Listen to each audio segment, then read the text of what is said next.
행함이 있는 믿음, 쉐마, 귀신이 아는데 사람은 모른다는 제목으로 첫 번째 말씀을 전하겠습니다.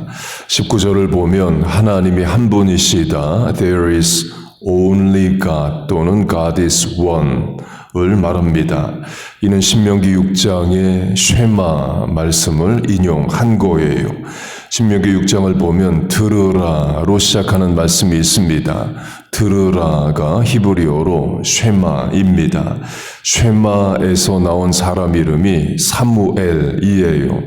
하나님이 들으셨다는 뜻입니다.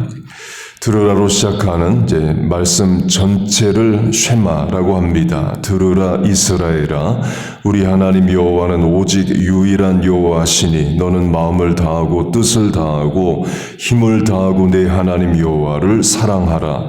오늘 내가 네게 명하신 이 말씀을 너는 마음에 새기고 내 자녀에게 부지런히 가르치며 집에 앉아 있을 때에든지 길을 갈 때에든지 누워 있을 때에든지 일어날 때에든지 이 말씀을 강론할 것이며 너는 또 그것을 내 손목에 매어 기호를 삼으며 내 미간에 붙여 표를 삼고 내 집 문설주와 바깥문에 기록할지니라. 전체를 쉐마라고 합니다. 들으라는 순종하라는 뜻입니다. 한국어 영어도 마찬가지이죠. 엄마 말 들어 listen to me 그러면 그 말은 결국 순종하라는 뜻입니다. 순종하라는 결국 실천하라이죠. 본문으로 하면 행하라입니다. 곧 본문은 믿었으면 행하라이고 그 쉐마의 말씀은 들었으면 행하라, 순종하라입니다. 다음으로 그 쉐마는 하나님은 유일한 여호와시니 God is one을 말합니다. 이걸 본문이 인용을 합니다. 하나님만이 신이시다. 다른 신들은 신이 아니다를 말해요. 이는 다신, 만신, polytheism을 배경으로 한 말씀입니다. 쉐마 말씀은 신명기이에요. 신명기는 출애굽 후 광야 40년이죠. 이스라엘이 이집트에서 400년 노예로 살았습니다. 400년은 긴 세월입니다. 한국 역사로 하면 한국은 36년 일본의 식민 지배를 받습니다. 36년이어도 많은 영향을 미쳤습니다. 예를 들면 원숭이도 나무에서 떨어진다는 속담이 있습니다. 그러니까 한국에는 원숭이가 없습니다. 지금도 한국의 원숭이는 동물원에 가야 보는 거지 야생의 원숭이들이 없어요. 그러나 일본엔 원숭이가 많고 야생에도 많습니다. 원숭이도 나무에서 떨어진다는 속담은 일제시대에 들어온 속담이에요. 종교로 하면 일본 불교가 한국에 들어옵니다. 대처승이 그거예요. 스님이 결혼도 하고 고기도 먹습니다. 한국 불교는 결혼 안 하고 고기를 안 먹죠. 그래서 해방 후에 이승만 대통령이 대처승들을 정리합니다. 대처승은 스님을 못하게 만들어요. 그렇게 36년 식민 지배도 많은 영향을 미쳤습니다. 하물며 400년 노예 생활이겠어요. 한국의 일본 식민 지배는 한국인들이 한국 땅에서 당한 일입니다. 히브리인들이 가나안에서 이집트에 400년 노예 생활을 한 게 아니죠. 이집트 안에서 이집트 노예 생활을 했습니다. 곧 출애굽 당시의 히브리인들은 가나안 땅에 가본 적이 없는 사람들이에요. 조상 대대로 이집트에서 태어나고 이집트에서 죽었던 사람들입니다. 그 400년 노예 생활 가운데는 이집트의 신들에게 영향을 받는 일이 있습니다.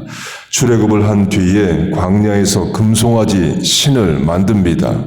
물론 모세가 부숴버립니다.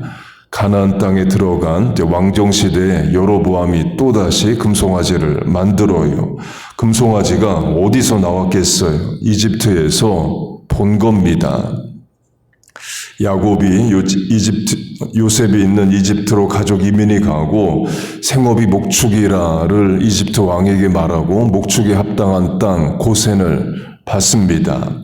이집트는 다신사회로 목축에는 목축의 신이 있다고 여겼습니다. 그게 목축의 신 아피스, APIS입니다. 아피스로 검색해보면 이집트 국립박물관에 실제 모양의 금송아지 우상이 국보로 보존이 되어 있습니다. 곧 이스라엘이 이집트에서 목축을 하면서 이집트의 목축의 신에게 영향을 받은 거예요. 그래서 광야에 나와서 신을 만들 때 목축의 신 금송아지를 만듭니다. 목축의 신이 있다라는 말은 다른 신들도 있다는 거죠. 강의 신, 하늘의 신, 땅의 신 등 많은 신이 이집트에 있습니다. 그걸 400년을 보고 살았어요. 그래서 하나님이 말씀하십니다. 하나님만이 신이시다. 하나님이시다. There is one God, God is one. 하나님 한 분만이 신이시다를 말씀을 하시는 겁니다. 그래야 가나안 땅에 들어가서도 그곳의 여러 신들에게 영향을 받지 않고 하나님만 섬기게 돼요. 십계명 1번, 2번도 하나님만 섬기고 우상을 만들지 말라이죠. 본문의 믿음과 행함으로 하면 하나님만이 신이다를 믿게 되면 우상 숭배를 안 하게 됩니다. 그러나 하나님만이 신이시다를 못 믿게 되면 결국 우상 숭배를 하게 돼요. 믿는 대로 살게 되어 있고 믿음이 없으면 결국 우상 숭배를 하게 됩니다. 그렇게 이집트에서 400년 동안 본 것이 목축의 신, 강의 신, 하늘의 신 등으로 신이 여럿이고 많다를 경험을 했습니다. 하나님이 출애굽을 시키시면서 그런 이집트의 신들이 하나님 앞에 무력하다를 가르치십니다. 그러니 그런 신들 섬기지 말라는 거죠. 먼저 강물과 하수가 피가 되는 재앙과 물에서 개구리가 올라와서 이집트인들을 괴롭게 하는 재앙을 내리셔요. 하나님이 이집트의 강의 신과 하수의 신을 벌하시는 겁니다. 당시 하수의 신이 개구리 모습이었어요. 이집트의 강의 신과 하수의 신이 이집트인을 지켜줘야 되는데 도리어 이집트인들을 괴롭힙니다. 하나님 앞에 강과 하수의 신이 무력하다를 말해요. 모세가 땅에서 티끌을 치자 온 땅에 이 라이스가 생겨서 사람들과 짐승들을 괴롭게 합니다. 땅의 신이 자기 백성 이집트인들을 지켜주지 못합니다. 다음으로 파리가 이집트인들을 괴롭힙니다. 파리는 하늘의 신이에요. 하늘의 신이 하나님 앞에 무력하다를 말해요. 가나안도 마찬가지입니다. 가나안의 대표 우상 신이 바알입니다. 바알도 하늘의 신이에요. 가나안 사람들이 바알에게 제물을 바치면 음식을 만들면 파리들이 몰려오죠. 바알 신이 왔다라고 여겼습니다. 영국인 윌리엄 고울딩의 노벨상을 받은 수상 The Lord of the Flies, 파리들의 왕, 파리 대왕이란 유명한 소설이 있습니다. 인간 본성이 얼마나 악한지를 10대 소년들이 무인도에 고립돼서 저지르는 죄로 고발하는 소설이에요. 그 소설 제목이 파리의 왕, Lord of the Flies입니다. 그게 바알이에요. 마태복음 24장을 보면 바알세붓 또는 바알세불이 나옵니다. 바알은 롤드고 세붓이 파리입니다. 다음으로 전염병을 통해 이집트의 가축을 죽이십니다. 이집트의 가축의 신이 무력하다를 말해요. 그 가축의 신에 금송아지가 있습니다. 다음으로 하늘에서 우박과 불이 내려서 농산물들을 다 죽입니다. 하늘의 신이 이집트인들을 돕지 않아요. 다음으로 메뚜기가 메뚜기가 살아남은 농산물들을 다 먹습니다. 추수를 관장하는 신이 메뚜기인데 추수의 신이 해를 끼칩니다.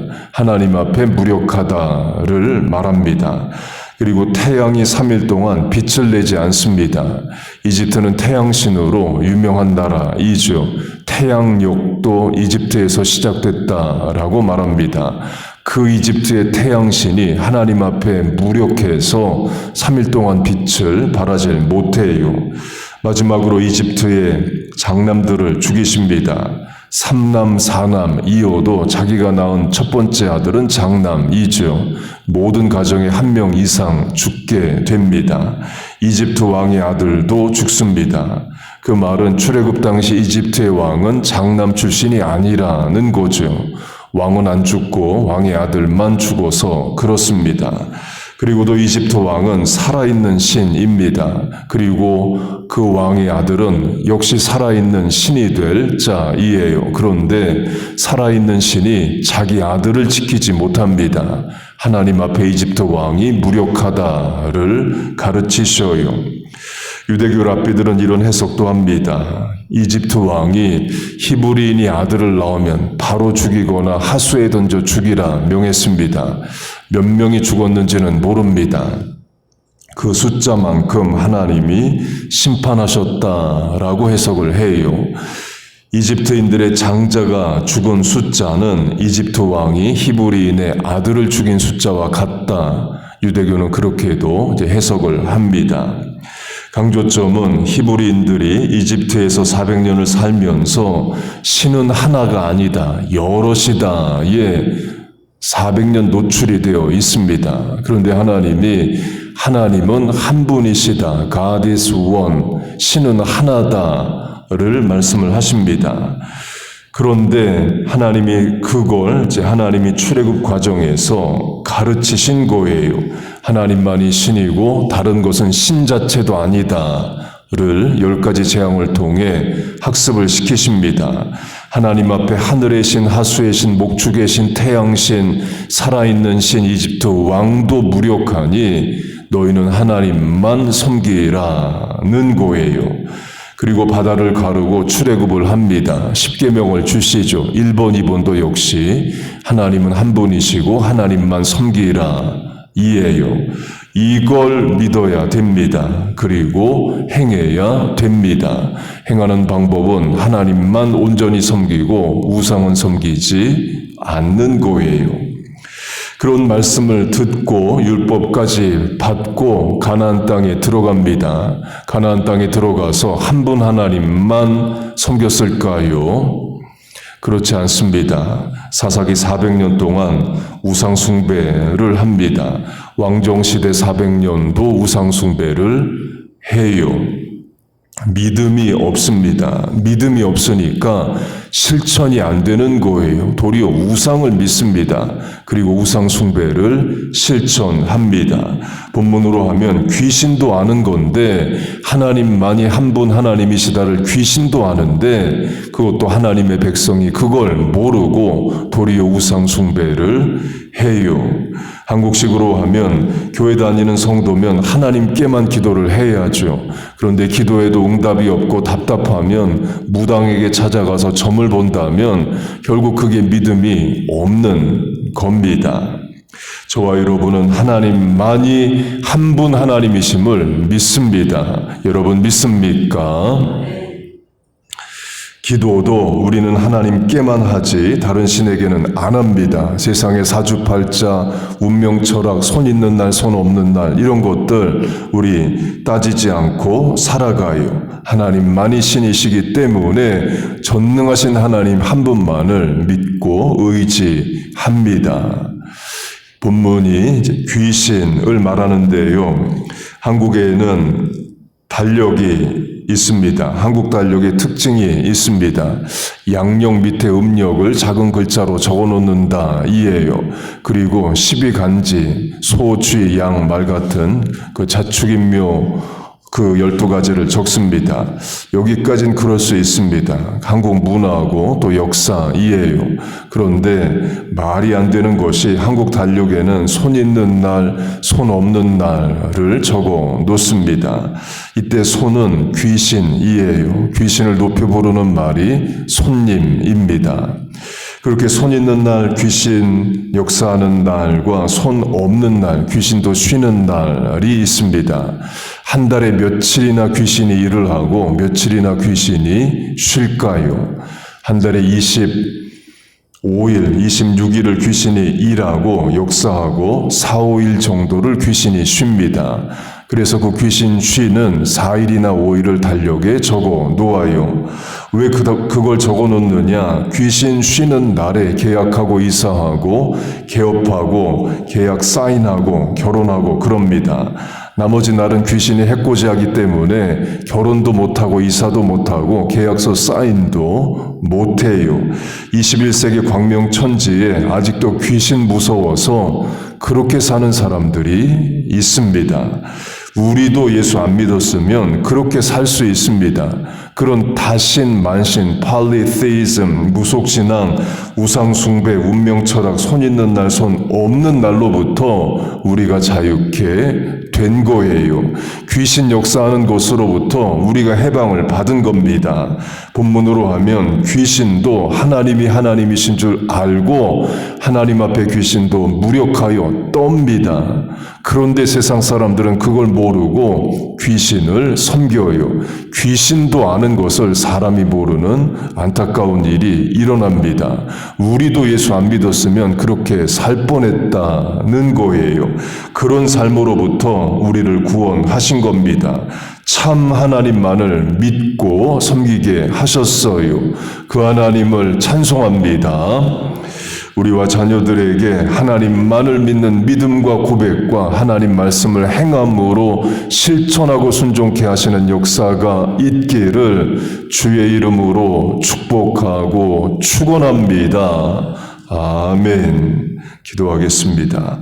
하나님 아버지, 우리와 자녀들에게 한 분 하나님만을 믿고 섬기고 실천하는 순종의 역사를 주시옵소서. 세상의 헛된 가치관, 철학들, 또 영향들, 아이디올로지, 이데올로기들, 또 무속신앙들, 종교들로부터 우리와 자녀들을 보호하시고 그런 것들로부터 영향받지 않게 하여 주시옵소서. 도리어 말씀으로 이기고 분별하게 하여 주시옵소서. 하나님, 오늘도 실천력 있는 성도들 새벽에 모였습니다. 새벽을 깨우고 새벽에 도우리라는 말씀을 믿고 나왔사오니 우리를 도우시고 인도하여 주옵소서. 이 시간 입술을 열어 간구하는 기도에 응답하여 주옵소서. 예수님의 이름으로 기도하옵나이다. 아멘.